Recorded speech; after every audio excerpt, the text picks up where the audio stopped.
Desiree's Dream. Chapter 2. A Companion and Friend. Desi made her way back to her makeshift shelter in the alleyway. A sense of foreboding crept over her as the twilight cast long shadows that danced menacingly in the gentle breeze. The air was thick with the scent of dust and decay, filling her with unease. With weary movements, she tidied the area around her box, sweeping away the debris and dust that had accumulated during her absence. It was arduous labor. Dusk had fallen by the time she finished, and exhaustion weighed heavily on her small frame. Candy, her faithful companion, rubbed her head affectionately against Desi's torso, offering comfort and companionship as Desi lay down, her body aching. Soon, she drifted into a deep, peaceful slumber, with Candy and Beauregard keeping watch. The tranquility of the night was suddenly shattered by a piercing sound reverberating through the alleyway. Desi's eyes snapped open, her heart pounding in her chest. An unseen presence lurked in the darkness, sending shivers down Desi's spine. She could sense something amiss, her breath quickening as she inched further into the confines of her box, seeking comfort in its familiar surroundings. Her hand reached out, grasping for the large stick that offered solace and protection. Before she could grasp it, a hulking figure emerged from the shadows. A rough hand shot in, grabbing her by the hair and yanking her from her sanctuary with brutal force. Beauregard, ever loyal, tried to defend her, sinking his teeth into the intruder's hand. But the prowler was relentless, flinging Beauregard down the alley with a yelp. Desi kicked and scratched, her nails clawing at the air as she hurled through the darkness. Her petite body collided with the brick wall, the impact knocking the breath from her lungs.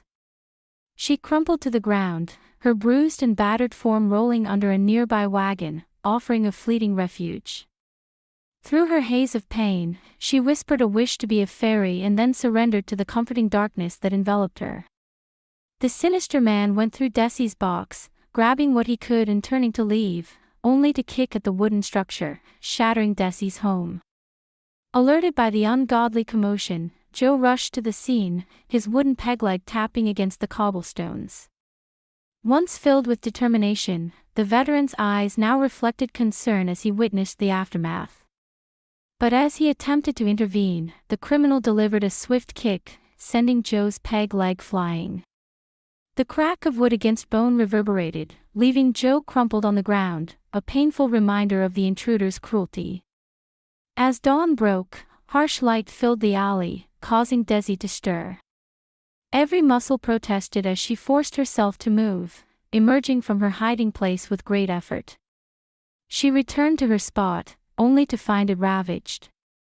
Torn and dirty dresses lay strewn about. Her possessions, cherished reminders of life before, were shattered and broken, their remnants scattered across the ground. But the actual cruelty was the theft of her fairy book, a treasured escape from her harsh reality. Desi's heart skipped a beat as a faint moan pierced the eerie silence. Her eyes darted toward the sound, and what she saw froze her in place. There, amidst the dark shadows of the alley, sat Joe, his back leaning against the grimy brick wall. His wooden peg leg lay a few feet away, starkly contrasting the lifelessness that now enveloped him. Blood trickled down from a gash on his forehead, mixing with the sweat that glistened on his pale skin. Each labored breath he took was a soft, rasping sound in the quiet night. Overwhelmed by a wave of grief, Desi's legs gave way. She crumpled to the ground, her tears falling freely as her shoulders shook with silent sobs.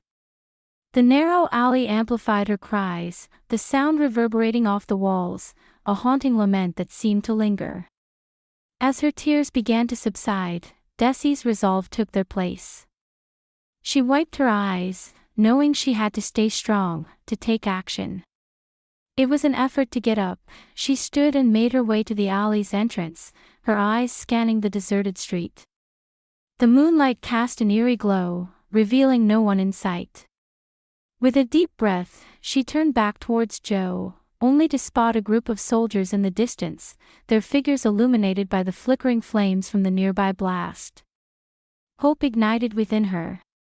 Desi's voice, hoarse from crying, called out to them. She waved her arms frantically, and her efforts were rewarded as the soldiers altered their course, making their way towards her. Leading them to Joe, she felt relieved, knowing help had finally arrived.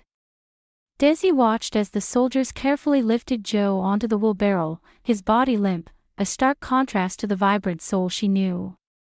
With each step, their footsteps echoed on the pavement, the rhythmic squeak of the wheel cutting through the silent night. "Stay strong, Joe," Desi whispered, her voice hoarse with childish emotion.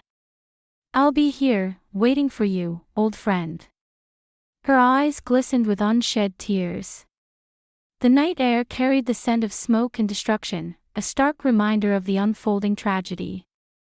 Desi's heart mirrored the wreckage around her, once vibrant and full of life, now reduced to a heap of emotions. She stepped, her patched shoes crunching on broken glass, the sound uncomfortably loud in the quiet aftermath. Desi stood still, her body aching, but her mind refused to accept the comfort of rest.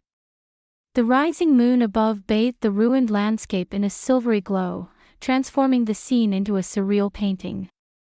She felt like a mere spectator, witnessing the aftermath of a battle, her life's canvas now marred by tragedy.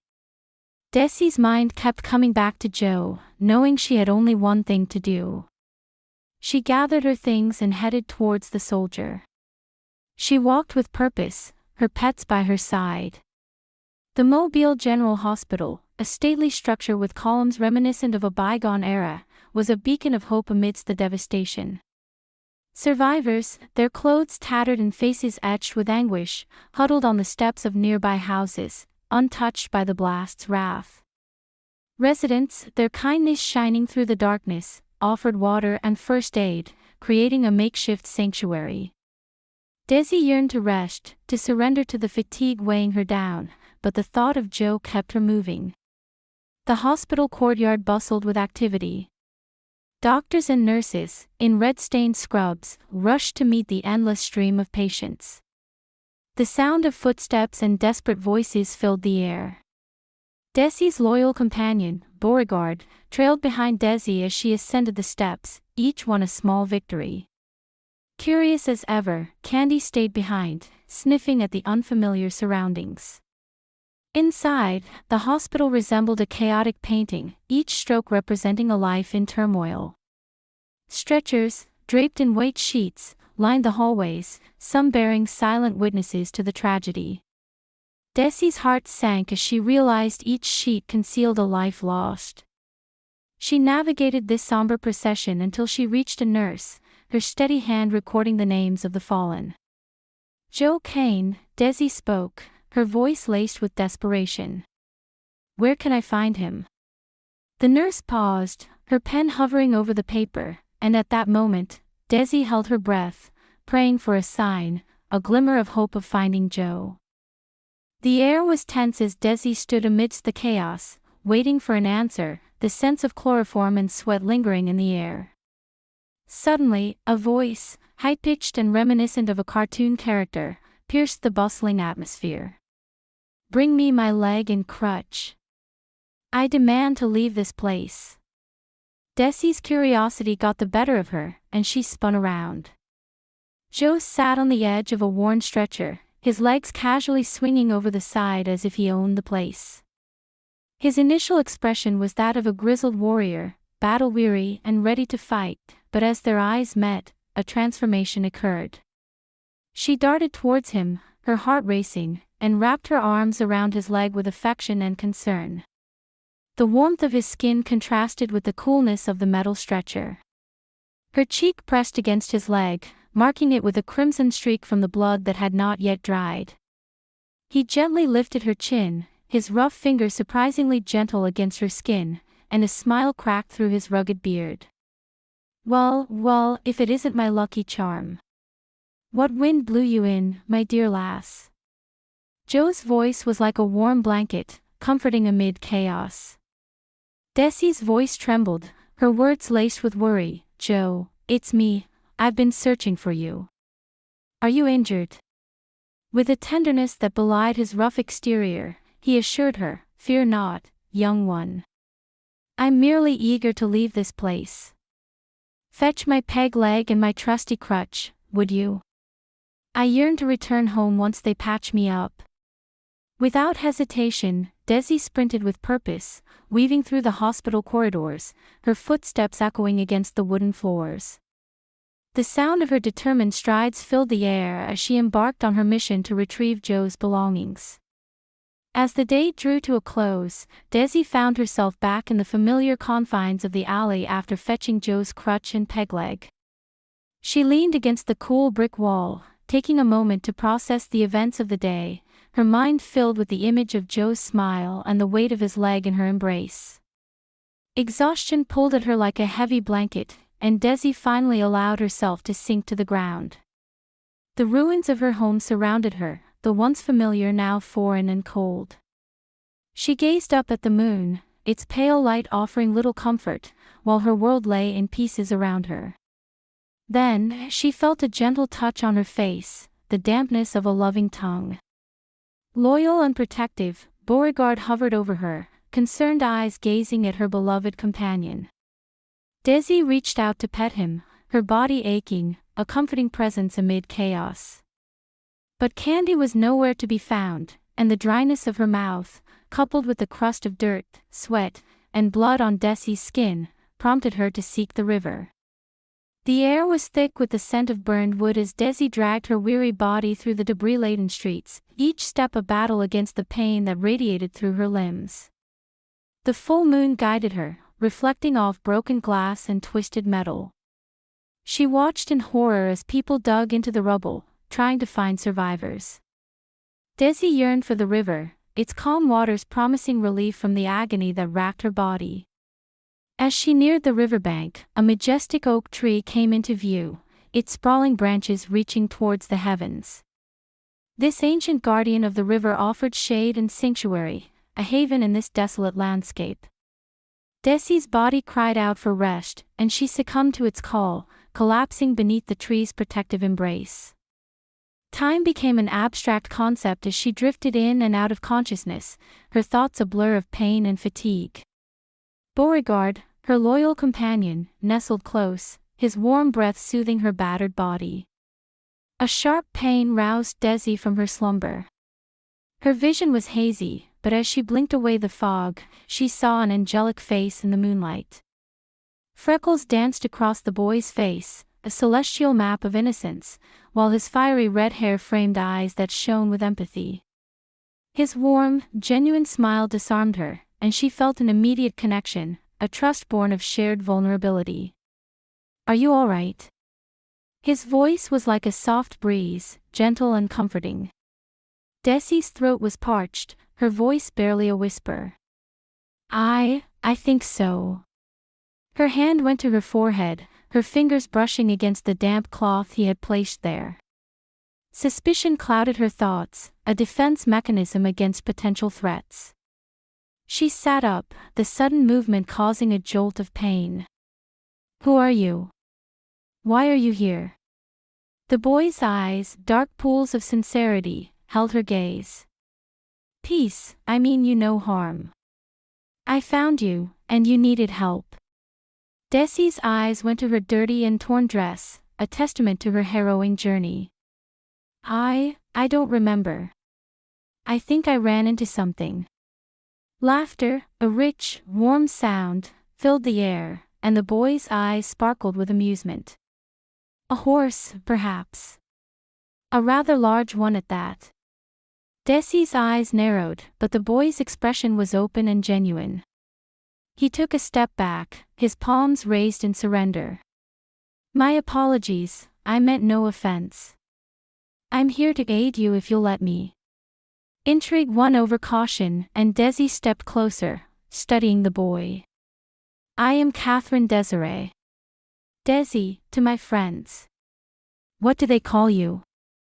"Alex," he replied, his smile infectious, as he reached out a hand in a gesture of friendship. "Alexander, if you must know the whole of it." Desi's laughter, musical and light, filled the air. A name as bright as your spirit, Alex. A name to remember. Alex paused, searching for an answer. But before he could reply, Desi took his hand, her tiny fingers intertwined. Without another word, she led him to the river's edge, and together, they plunged into the refreshing waters. Their laughter echoed across the water, a joyous melody celebrating their newfound friendship. Suddenly, Desi stopped and waved her arms and legs, hovering in the water as she remembered Beauregard. Her eyes scanned the bank, and a smile illuminated her face as she watched her pet jumping after the fleeting seagulls.